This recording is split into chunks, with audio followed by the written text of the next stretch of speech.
High everyone, welcome to my channel. कसे आहात तुम्ही सगळे? आज ना मी एक DIY बनवणार आहे. तर बघा, माझ्याकडे ना हे दोन वुडन शीट्स आहेत, जी आपल्याकडे बड्डे वगैरे असल्यानंतर आपण घरात केक आणतो ना. तर बघा, असंच माझ्याकडे जमलेलं होतं, तर मी काही ते फेकून दिलं नाही, त्याला ठेवलेलं होतं. आणि बघा, हे जे दिसतंय ना माझ्या हातात, याला ना मुलीनी तिच्या स्कूलमध्ये जेव्हा प्रोजेक्ट बनवायचा होता ना, तर तिने काय केलं, यावर तिचा प्रोजेक्ट बनवून घेतला आणि स्कूलमध्ये सबमिट केल्यानंतर ना तिने जे घरात आणल्यानंतर ते तसंच पडून होतं. तर माझं पण एवढं काही लक्ष नाही त्यावर. एक दिवस आवरलं तर मला ते दिसले आणि मी म्हटलं चला त्यावर काहीतरी DIY करू. तर तिने ना काय केलं, त्या शीटवरनं स्क्रॅपबुकचा पेपर इतका पक्का लावलेला की तो काही माझ्याकडनं निघतच नव्हता. आणि काढण्याचा प्रयत्न केल्यानंतर जर तो निघाला पण असता तर ते थोडं ओबडधोबड दिसलेलं असतं. तर मी ते काढलं नाही आणि तसंच बघा त्यावर ॲक्रिलिकचा व्हाईट कोड मारून घेते.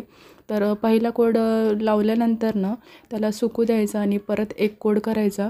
तुम्ही पण जर असंच केकच्या शीटवर जर ड्रॉइंग किंवा पेंटिंग करायची असली तर काय करायचं, ती जी शीटवर जो प्लास्टिकचं रॅपर असते ना ते काढून घ्यायचा आणि नंतर त्यावरनं 2 कोड करायचे ॲक्रिलिक व्हाईटचे. आणि बघा नंतर ना हा मास्किंग टेप आहे, मी लावते आहे कडेला, कारण मला ना त्या शीटच्या मध्यभागी पेंटिंग करून घ्यायची आहे. आणि तुम्हाला जर पूर्ण शीटमध्ये जर पेंटिंग करायची असली तर मास्किंग टेप लावायची गरज नाही. तर मास्किंग टेप लावायचं कारण असं की जर समजा पेंटिंग तुम्हाला करायची आहे आणि जर तुम्हाला परफेक्ट इतकं जर बॉर्डर जमत नसेल तर मास्किंग टेप लावून घ्यायचा आणि जेव्हा तो आपण काढतो ना तर ती पेंटिंग एकदम परफेक्ट दिसत असते. त्याकरता हा मास्किंग टेपचा वापर होत असतो. तर बघा मी इथे कडेला मास्किंग टेप लावून घेतलं आहे आणि त्यानंतरने मी आता इथे स्केच करून घेते. शक्यतो स्केच वगैरे करत नाही मी. मी काय करते डायरेक्ट ना, मला जे स्केच करायचं आहे ना ते मी काही असे छोटे मोठे ब्रश आहेत माझ्याकडे.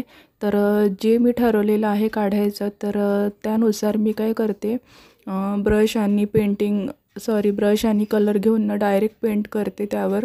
म्हणजे आज तुम्हाला कसं कॅमेऱ्यासमोर मी पहिल्यांदाच पेंटिंग करते आहे, तर तुम्हाला पण कळायला पाहिजे की मी स्केच वगैरे करून दाखवलेलं आहे. आणि मेन म्हणजे कसं, मी जर डायरेक्ट पेंट केलं तर माझा पण कॉन्फिडन्स तिथे घसरायला नको जर कधी चुकलं तर. त्यामुळे मी स्केच करून घेतलं आहे. तर बघा स्केच वगैरे करून झाल्यानंतर ना काय केलं आहे मी आता, ते जे स्केचच्या बाहेरचा जे भाग होता ना तर त्याला मी ब्लॅक कलरनी पेंटिंग करून घेते. कारण कसं मला तो बाहेरचा भाग आहे ना तो ब्लॅक पाहिजे होता. तर पुढं तुम्हाला पेंट करताना दिसणारच की मी काय पेंटिंग करते आहे ते. तर चला, तेवढा भाग ना आपला बाहेरचा पेंट होईपर्यंत ना आपण ह्या विषयावर थोडं बोलूया. तर कसं ना, तुम्हाला माहिती असेल की वेस्ट इज बेस्ट म्हणतात. तर तसंच आणि तो ट्रेंड पण आत्ता भरपूर चालू आहे. तर मी पण त्याला फॉलो करत असते. आणि आत्ता नाही तर मी कोरोनापासूनच त्याला फॉलो करत असते. कारण कसं कोरोनाच्या टायमाला पण आपल्याकडे इतकी कामं नव्हते.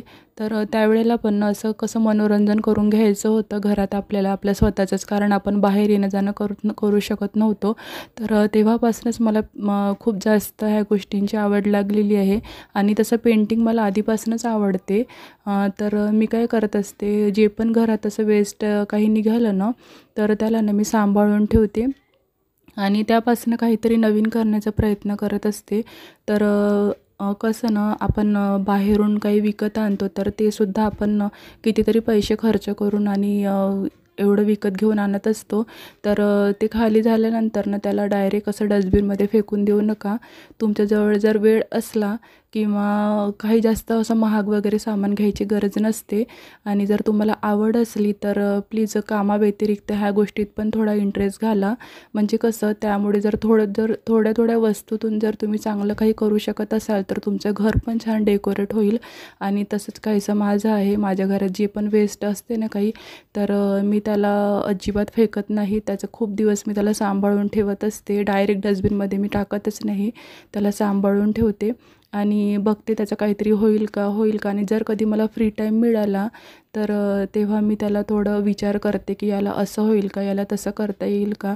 आणि जर मला काहीतरी आयडिया आली तर मी त्यावर मी DIY करून त्याला छान असं डेकोरेट करत असते. तर तसंच बघा हे बरेच दिवसापासून मी सांभाळून ठेवलेले होते. तर मुलीने पण त्यावर काहीतरी केलं, तिचं प्रोजेक्ट वगैरे एका याच्यावर तिने DIY केलेलं होतं. ती पण असंच तिचं माझ्यासारखं चालू असते काहीतरी. तर त्यानंतर ना तिचं काम झाल्यानंतर ते तसंच पडून होतं. तर चला म्हटलं काहीतरी DIY करू. आणि जसं आपलं चॅनल तर सुरू झालेलंच आहे, तर तुम्हाला पण मला काहीतरी शेअर करता येईल की मी तुम्हाला काय बनवून दाखवते ते. तर असं बघा. आणि तसंच ना मी काय केलं, सुरुवातीला ना माझ्याकडे मी पण असंच शीटवर एक ड्रॉइंग करून घेतलेली आहे, तर पेंटिंग करून घेतलेली आहे. तर मी त्याला डायरेक्ट पेंट करून घेतलेलं आहे, म्हणजे असं काही स्केच वगैरे केलेलं नाही आहे. नॅचरल दृश्य असं पेंट करून घेतलेलं आहे सायंकाळचं. तर मी व्हिडिओच्या ना एंडिंगला तुम्हाला तो एक छोटासा व्हिडिओ आहे तो मी तिथे दाखवते की कसं मी तयार केलं आहे आणि वॉलला हँग केलेलं आहे. तर बघा, तर तुम्हाला पण अशी जर आवड असली तर नक्की याला ट्रेंडला फॉलो करा, वेस्ट इज बेस्टला, आणि ट्राय करा की तुम्हाला पण काहीतरी करता येईल. म्हणजे जर आवड असली तर, किंवा नसली पण आवड तर तुमचे काही मुली वगैरे असतील तर तुम्ही त्यांना पण सांगा. म्हणजे कसं की काहीतरी वेस्टपासून बेस्ट बनत आहे. तर आणि आपण स्वतःच्या हाताने बनवतो तर त्यात वेगळाच आनंद असतो. तर माझ्या घरातनं कसं आहे की सारखं जर कोणी आलेत ना तर मला म्हणतात की तू हे छान बनवलं, तू ते छान बनवलं, आणि किती म्हणजे तू विकत आणलं आहे का, डायरेक्ट म्हणतात तू विकत आणलं आहे का, की कसं काय. मी म्हटलं नाही, मी स्वतः DIY केलं. आणि आपल्याला ते सांगायला पण खूप छान असा आनंद होत असतो की नाही, मी हे स्वतः तयार केलेलं आहे. तर असो, ट्राय करा तुम्ही पण. आणि बघा, शेवटी मी ते सगळं मास्किंग टेप काढून घेतले. आणि तो टेप काढताना ना जरा हळूच काढून घ्या, त्याला डायरेक्ट ओढून काढायचं नाही, नाहीतर आपली पेंटिंग खराब होऊ शकते. आणि शक्यतोवर ना सगळी पेंटिंग सुकल्यानंतर तो टेप काढून घ्या हळूहळू. आणि काढल्यानंतर ना जर समजा बॉर्डरवर जर कलर थोडा घसरलेला असेल ना तर बॉर्डर नीट करून घ्या. तर बघा, मी तुम्हाला नाही ते बॉर्डर नीट करायला ना स्केल घेतलेली होती दाखवायला.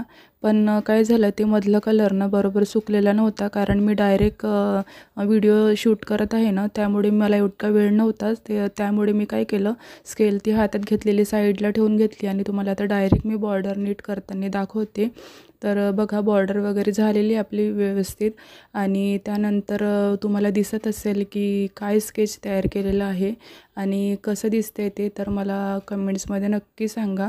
आणि असंच मी एक ना घरात एक DIY करून घेतलेला आहे, असंच केकच्या शीटवर, आणि तो मी वॉलला हँग पण केलेला आहे. तर तो पण मी तुम्हाला लास्टला दाखवते, तर कसं वाटते मला नक्की सांगा.